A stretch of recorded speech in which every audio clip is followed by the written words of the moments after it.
constitution kal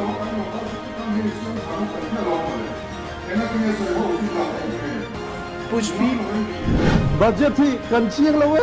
mày financial ministry là xem đây là sống rồi thì cần chiang lâu YouTube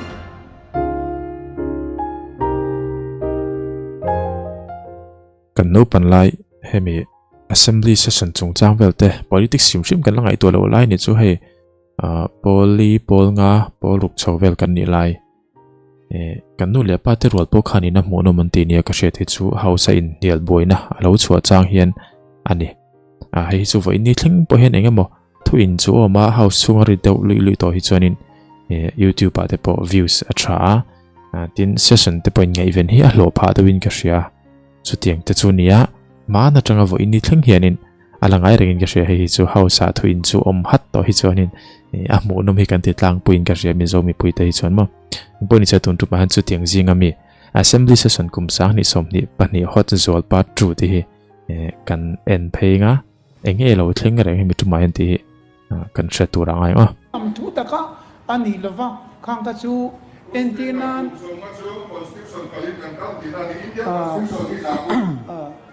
constitution kal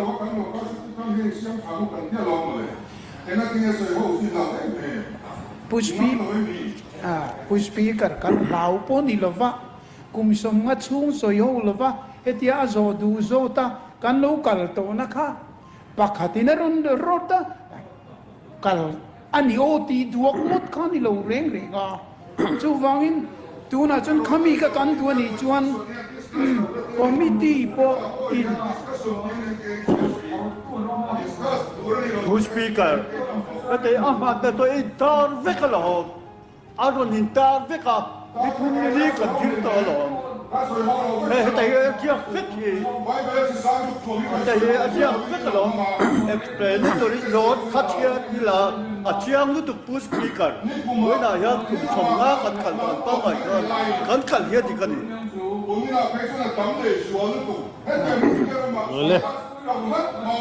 ole tu na chuan khaile toke noiro pushpi kar rotna kan ei du chu party ai o tin kan practice ka ithak dang lamang u kan tiani chuan he house ani lovin kan committee ko manga supplementary demand hiani ho soi khom na ti toila ke mani business hemi kan program apo chu tiang chuani tel tongu ti te rel masak ve tha heti tla chopati ngal ngut kan ni lova chu ven party leader ai o party group ai o ten hemi hausina hei tun ma zonga kan kal phunga kha e ngoi te wi thak teng u hei chu soi ho nei neng u ti te ka kan duani chuan heta a committee kan oma khang te kan thir tlangila ti chuan nakina heta kan business program kan neya khan chu tiang tur chuan aduan pon ron duang ang chu male adot lea alom lian pui ber chu budget kan pass laya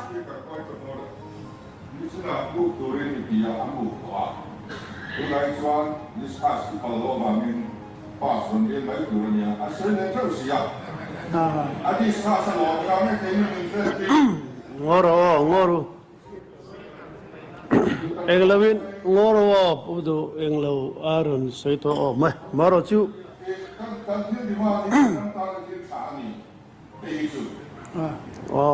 pushpi kar thalo kan tiang lo mar chong ai tu na forum ma omari heta ti tok chuk chu ko ti ngal ngot kan ni lo ngoro e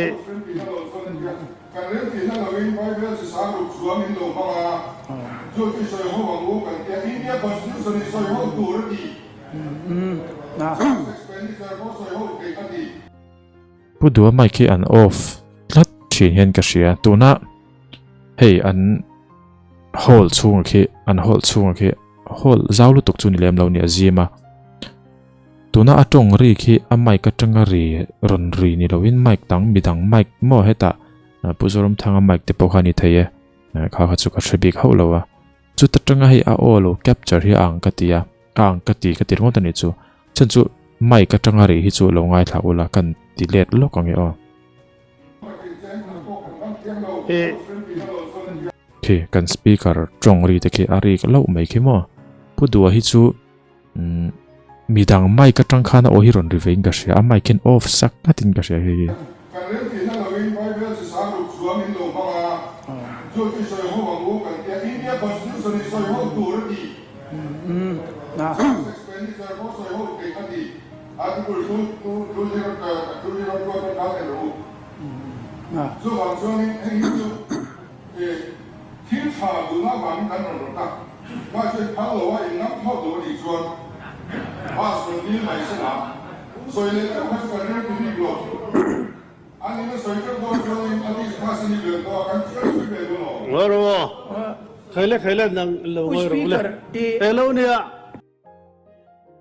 puzorama aron trong le che boka puzoram thanga trong po khi aron nilo mai ni hei earphone ngai thawla ching le zol earphone ka ngai thla headphone ka ngai thla a chiang le zol ani kan beng bularon trong ang mai hian mic arik chuan aron richin mar chu pu du hi chu arik nei hla e maya din dan in hlat inang reng tho sia hen chu chu nia mic hian off sak em an off sak ti om je chu hei ama mic chu kan soi thui deuh hlaka nge hi an on hian a eng thin in ka sia hei eng wa ni mic hi mo puzoram thang ha eng vem kan en le lok nge o he ni po eng ani ama ro chu heta on ringot thini lova heta heng zong hi mixer through le vekani dona mo achan chu mixer out atangin hemi broadcast siron pek soni tan hei keipo ka mic ka tita arin le rin lo te akal le kal lo te volume pek le pek lo te heta audio interface atang hen ka control thei ta ni chu ti chuan heti lai on reng si khan ari lo thei tho ti na ni chu ten deuh chu chuan tu na mi hin ka she audio engineer emo sound lampanga tui inom chuan hemi chungchang hi lo ngai thlau ulukula enge in ngai dan in mo dan te kha no comment ton ya hi tumna apon non soi zo zo tlat maya ka lo ngai seriously tu ngai lo ma se tun tuma khenin pu du tong khi nge ni ha kan dile nge thilom thei chu amuna khi chonin heta speaker aron risok thei thowa tv mi pui tam jok shet tur mo hemi mixer out khami bi ka khanin volume an pelo azoi thei bi khop mai azoi chu ni azoi ni sat le lo ahla hari khi ahla emme ne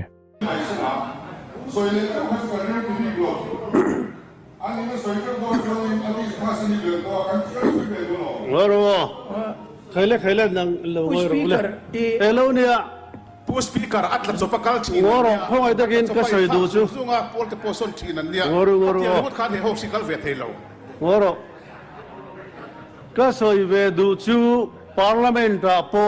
state po convention le practice da nanga het thau ni ti ka soi du ni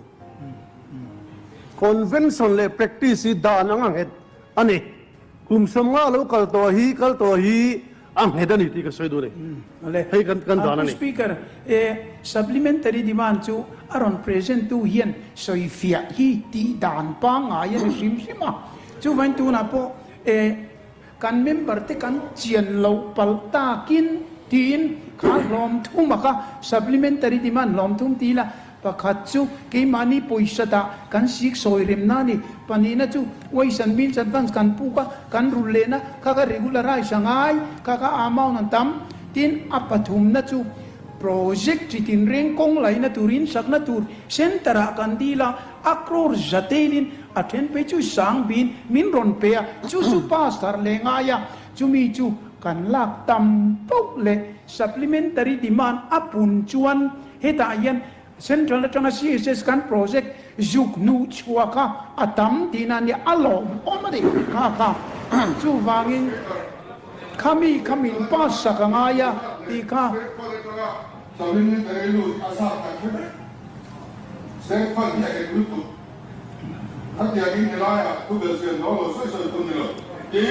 pu speaker supplementary demand hi mi pui nang ses walang ti ka hlawa an soi ta ni kim lo deu china supplementary demand state fund po ni se finance department atanga health department akala ni chuan suma hek pha chuang lo asum ngai renga ni Finance Department at Health Department aka supplementary demand asum akalani chuan kan pasa thusum asum ngai ding khalani chu wang chuan khatia mi ria thiam lo zong emo a thiam lo te ta na abum zong a thila kalani chuan a dinglo kan budget chunga sum Department Finance at the Department akalani chuan sudangani state fund ni helai appropriation bill kan pass lo chu aman thengot lo eng wange supplementary an ban cheu thu dik shajiang lo jong lo speaker chu kan member zom taktenan soi po khan an chiang lo mai ni leader woro ka chu ni ba kan enten che budget thi kan chiang lo mai Puzora ma hianin tila hianin house leader ania a siam lai ania mo ta khianin speaker khi za thiam ka ti ngoi tura ti khianin alo ngoi ve maya ti khian angai chang maya a thu soite ka chu ni ba kan enten che budget thi kan chiang lo mai finance minister ti ra sen le so hi kan chiang lo lu tu supplementary demand om se khelo hearing kan kal thui lu tu thu dik ta ne hi apu speaker so if anga yi chu supplementary demand atam mai kan khiat lo vinin lo mang tam ti an reng dong sin khuta kong lai na crore tel kan nu chua chou chuan khang te chu kan nu chua chou tam po le lo speaker khang kha chu kan vek central atanga rongkal budget a rong khang man lo poisa appropriate chu kumtin kan ti dana ni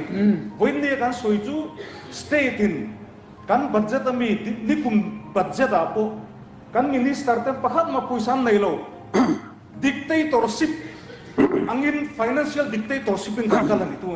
minister te hi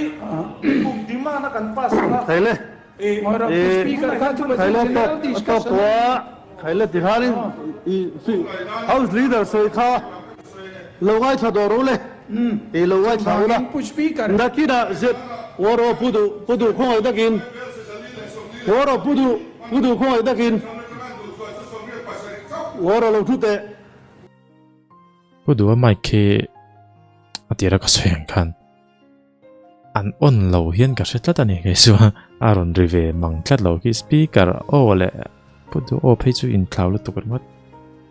pudu khoi dakin woro lo thute voi ne hian general discussion kan nei dona in la sui thi ni mo chu ba chon convention le practice in kum samla kan kal towa amar chu house zain ege he them lo zolo bem kan tia helai te hi ti om chuang lovin mi pui khel om takin dik takin apum pui ro ti hi chu la ti ngai lo ani tin sarkar kal to jong chuan supplementary demand pa sa tampo le sarkar chak le sarkar thangai ani thunani chu ban practice dana ni le tuna kan finance minister zone tap pas dil turin kan some le speaker he supplementary demand 21 to 22 hi he house om takhian min pa sakturin karam dile ole chief minister zone tak finance sang tuin supplementary demand for the year sang ni somni pakhat le somni le pan ni voted amount Bible sing ni za somruk pakhat noi somli paruk singriat sangriat chu house pompui turin rondila rem tie pegin rem tie tirole rem tilo kan obe modom chuan rem tilo ti ula tlem de ale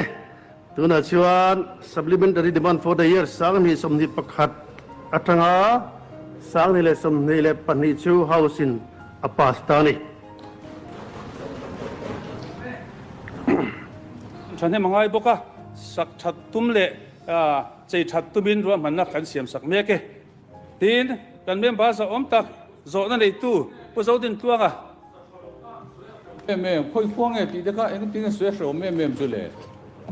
kan minister ke telvena nei ne nga tinge farm pathum in an engineeringผู้ industry speaker pathum line อัศทะโลค่ะอันละโซโลนั่นน่ะจ้ะไอ้อังเลเวลิงเงินเตียงอินจิเนียร์แต่เอ็นดิกโดนนะที่อ่ะจู่บางช่วยอัศทะโลที่ตัดลายใครเงี้ยอมเสียอินจิเนียร์แต่ละผู้คนที่สิโลจวน mi silve mai turin do Ale hei. tinge soye shombe me ni Kalau buda chuanin minister hianin lon mga sigul saktat na lena titu anha thoktu antia pathum maron je ka sathalo je khan hemi te pathum khani mai don lo me chu bangin pathum bak hin om chuang lawa pu speaker tuna han soita kang khan som ni le pakua atha a som thum panga en to paruk te hi an du khop om love an tia kha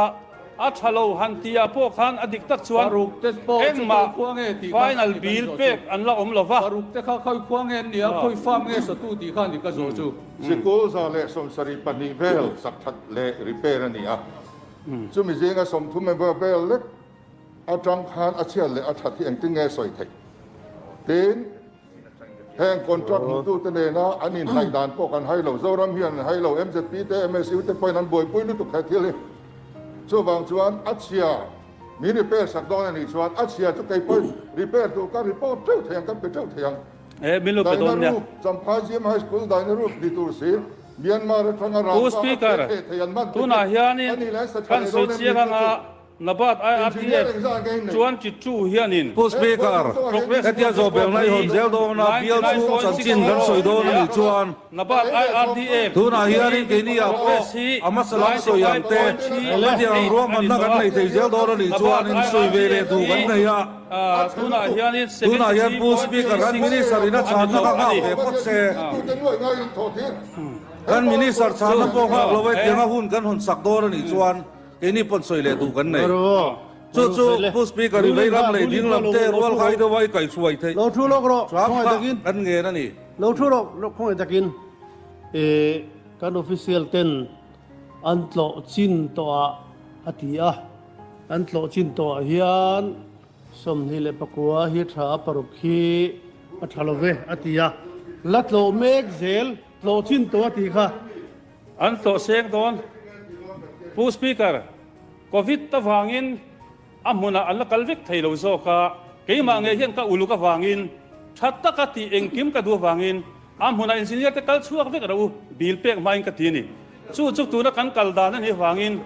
i veila ma mi ta khan he sarkar hi mai ti balhim he pu speaker an chak ve a chu ni ti kha kan soi du a tin heng zong a hianin hin fel lo eng ma a khan pa a om lo ve ti kha kan soi du a ka bial nge mi po a that lo chuan il in la wang ti ni ka soya chu wang chuan in